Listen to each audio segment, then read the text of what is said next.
The lock on my window's been broken for months, but I swear it clicked shut tonight. I don't sleep much anymore.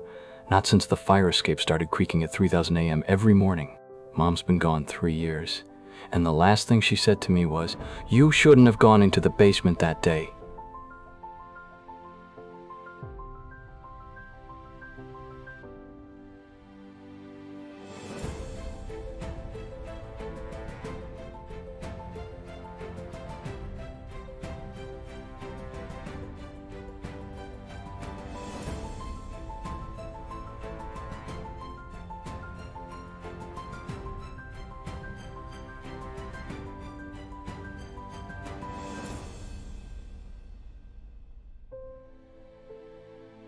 Steam curled into shapes that didn't dissolve. I counted them, a hand, a hook, a mouth twisted open. When I shut off the valve, my breath fogged the air. The stovetop light was on.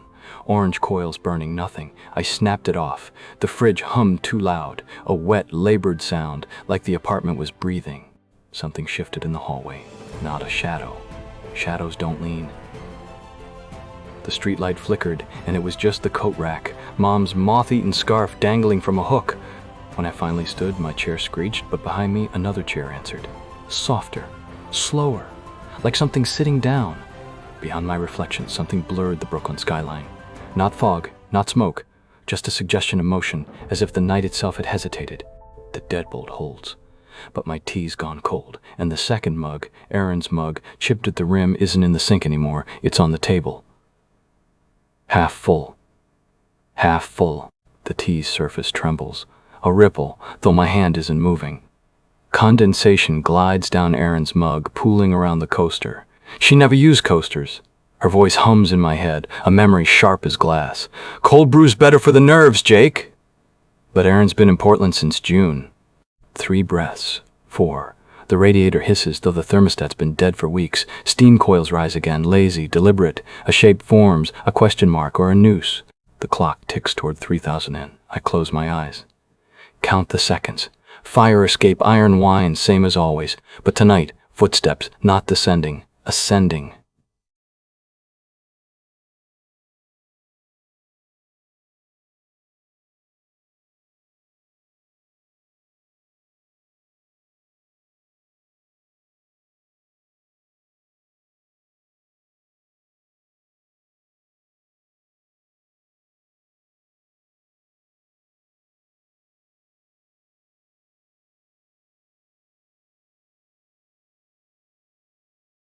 When I open my eyes, the steam has vanished. Aaron's mug is empty. My reflection in the window fractures, a flicker, like something passed through me. Behind my own sunken eyes, another pair blinks. The fridge stops breathing. Silence swells, thick as syrup. Then, wet clicks, the sound of a tongue peeling off roof. From the hallway, my bones feel heavy. Wrong as I rise. The coat rack tilts. Mom's scarf knots itself tighter. A draft. There are no drafts here. The deadbolt bites cold into my palm. Locked. But the peeling continues. Closer now, and under it a whisper. Shouldn't have, shouldn't have. Her vowel sounds. My throat. Behind me the kettle screams. Ah! The scream dies mid-wail. Not the kettle's shrill metal gasp, but my own. Charcoal bitterness coats my tongue. Steam claws upward again. Cursive. E-R-I. Nin.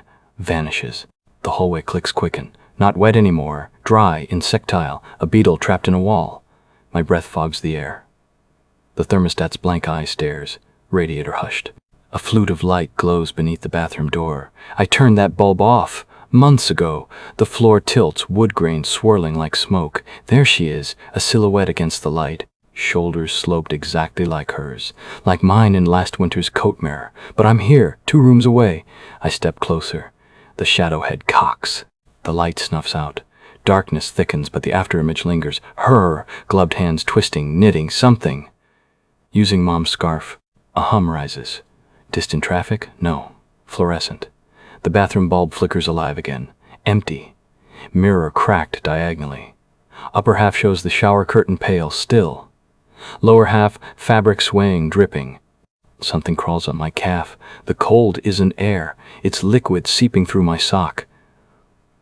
I don't look. Can't. Silence folds me. Then, soft as moth wings, "Jake?" Not behind, not ahead. The voice is in my teeth.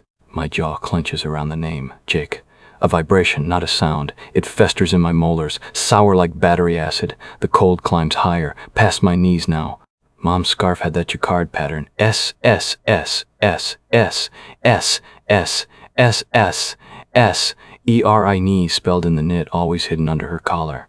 I'd cut it out with shears after the funeral. But now, a thread slips between my fingers. I'm not holding any thread. The bathroom door creaks wider, though I haven't moved. The crack in the mirror splits again, a jagged branch now. Below, through the glass's lower half, I see it, a nest of yarn coiling in the tub, ink black, swallowing the drain. The corridor walls press closer, breathing resin. Her shadow flutters at the periphery. Not her. Me.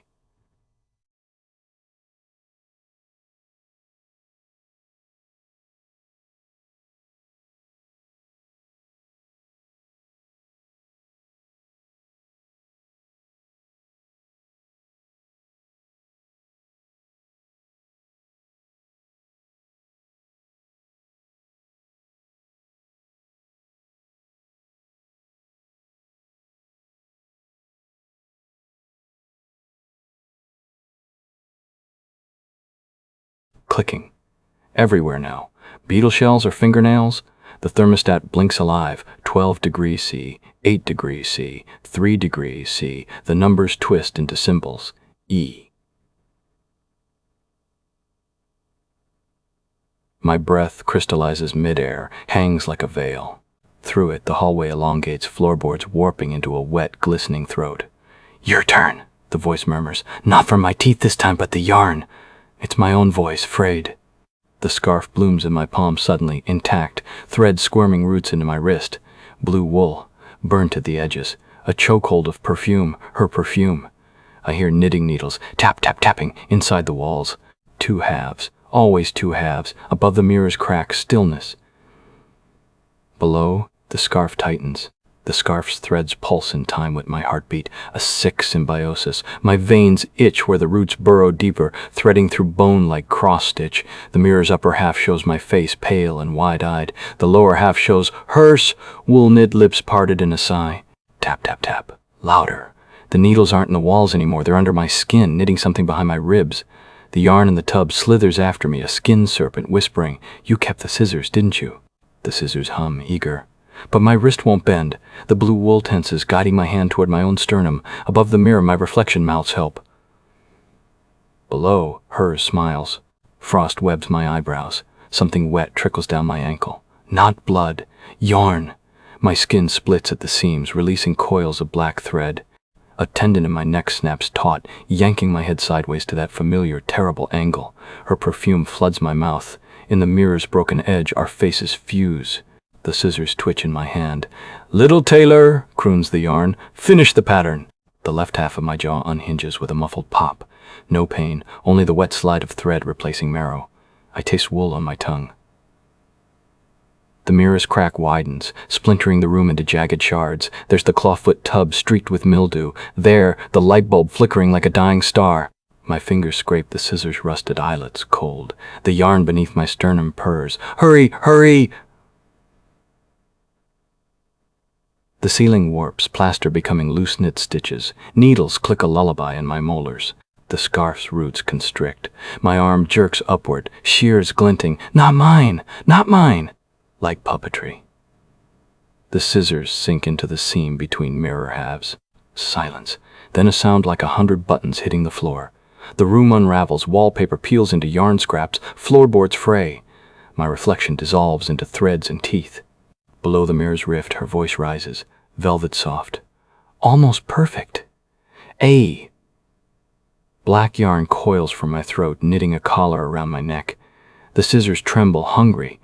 Lavender and moth wings fill my lungs. The horror blooms, a warmth behind my navel. Relief claws deeper than fear. This is how you become a vessel. A sigh, not a scream. Thread slipping from its needle.